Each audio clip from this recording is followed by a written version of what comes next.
I only found jiu-jitsu when I was 32. I've only been doing jiu-jitsu 8 years.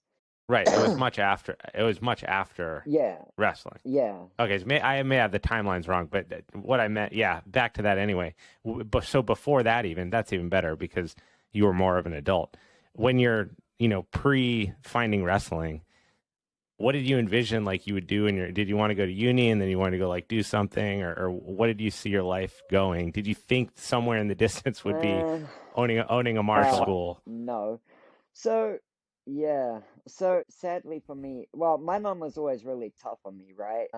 And she always said to me, Clinton, you live in a sighted world. You have to adapt to the world. The world's not going to adapt to you. So she was really tough on bringing me up independent and stuff like that.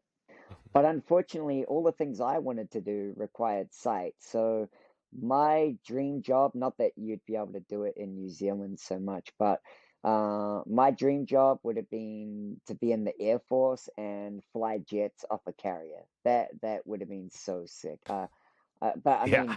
mean, New Zealand doesn't have carriers or anything like that. But I would have, like, my number one thing, if I could have seen, is I would have gone to the Air Force. I've loved flying all my life. I've always wanted to fly an airplane. So if I could have, that would have been, even now, knowing everything that I know and all of that, I know that if I had had my sight, that would have been my drive in life. I would have wanted to be an Air Force pilot. Um, the other thing that I would have done if that hadn't have worked out, I probably would have ended up a commercial fisherman because my grandfather and his grandfather, like my whole family, were commercial fishermen. Yeah. And I really enjoyed it. Like I would go out and work with him in the summers and stuff, and I really admire my grandfather as a person. So if that hadn't have worked, I would have liked to be a commercial fisherman. But obviously, as a blind person, both of those options weren't doable.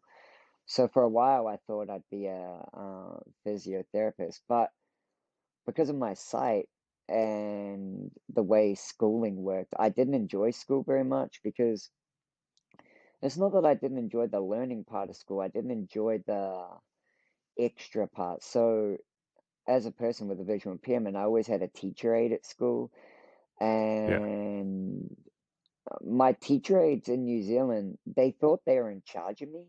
So I'd go to school and I'd be under the school rules, but then I'd also be under their rules. And for example, like, the teacher would be like, "Hey, you guys can do your work, but you can talk quietly amongst yourselves and all of that, as long as you're doing the work." But I'd be doing my work, and my teacher would be like, "No, you're not allowed to talk."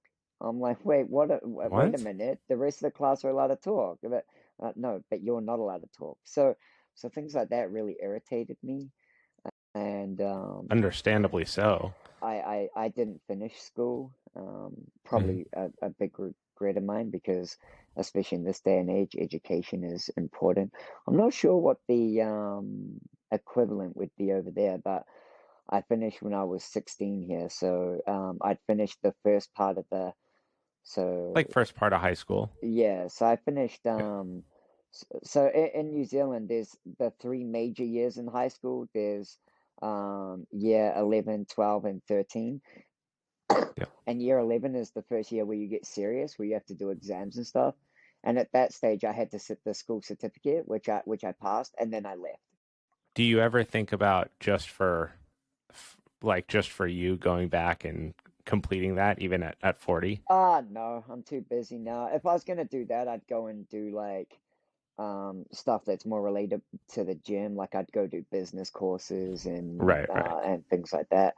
Going back and doing like just standard school stuff, I don't really need to do that to do what I'm doing. So Right. I don't feel it'd be necessary.